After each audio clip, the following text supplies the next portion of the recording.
Hello friends, welcome to Indian recipes Tamil. நம்ம இன்றைக்கி 2 carrot 2 முட்டை வச்சு ரொம்ப அருமையான ரெசிபி பார்க்க போகிறோம் ஃப்ரெண்ட்ஸ். டைம் வேஸ்ட் பண்ணாமல் வாங்க வீடியோக்குள்ளே போயிடலாம். இப்போ நான் சொல்ல போகிறது ஒரு பேஸ் தான். நீங்கள் இந்த பேஸை வச்சு உங்களுடைய க்ரியேட்டிவிட்டிக்கு தகுந்த மாதிரி நிறைய ரெசிபீஸ் இதை வச்சே நீங்கள் பண்ணலாம். இப்போ அது என்னென்னன்றதை பார்க்கலாம். ஃபஸ்ட்டு ஒரு கடாயில் ஒரு ஸ்பூன் எண்ணெய் ஊற்றிக்கோங்க. எண்ணெய் நல்லா சூடாகட்டும்.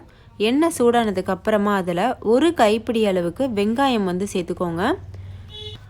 நான் சின்ன வெங்காயம் இல்லை, பெரிய வெங்காயம் தான் சேர்த்துருக்கேன். நீங்கள் சின்ன வெங்காயம் சேர்த்திங்கன்னா இன்னும் ரொம்ப சுவையாக இருக்கும்.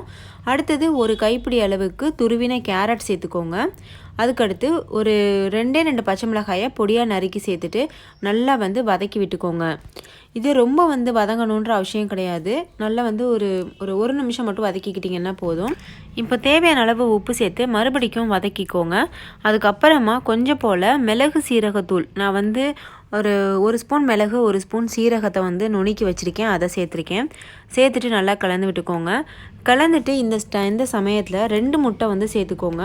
நீங்கள் எத்தனை பேருக்கு செய்ய போகிறீங்களோ அந்த அளவுகளை பொறுத்து நீங்கள் எத்தனை முட்டை வேணாலும் சேர்த்துக்கிறலாம். நான் ஒரு 5 சேர்த்துக்கிறேன் முட்டை. நீங்கள் 2 சேர்த்துக்கிட்டிங்கனாலும் போதும், பிரச்சனை இல்லை. அது டேஸ்ட் மாறுபடாது. இப்போ இது எல்லாத்தையும் சேர்த்து இந்த முட்டை வேகிறது வரைக்கும் மட்டும் நம்ம கலந்துக்கிறலாம். சூப்பரான ஒரு கேரட் எக் புர்ஜி தயாராகிடும் ஃப்ரெண்ட்ஸ்.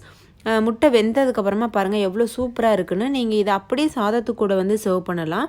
அப்படி இல்லை அப்படின்னா நீங்கள் இந்த கலவையிலேயே கொஞ்சம் போல் வேக வச்ச சாதத்தை சேர்த்து கலந்து விட்டீங்க அப்படின்னா நல்ல ஒரு கேரட் எக் ஃப்ரைட் ரைஸ் தயாராகிடும் ஃப்ரெண்ட்ஸ். இது நான் சொன்ன மாதிரி இது பேஸ் தான். இதை வச்சு நம்ம என்ன க்ரியேட்டிவிட்டி வேணாலும் பண்ணலாம்.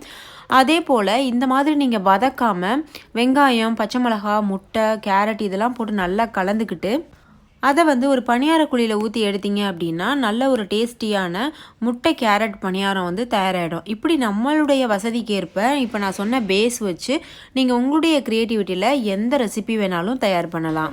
இதில் நீங்கள் ஆம்லேட் கூட செய்யலாம். ஆம்லேட் செய்யலாம், எக் புர்ஜி செய்யலாம், எக்கு கேரட் ஃப்ரைட் ரைஸ் பண்ணலாம், பணியாரம் பண்ணலாம்.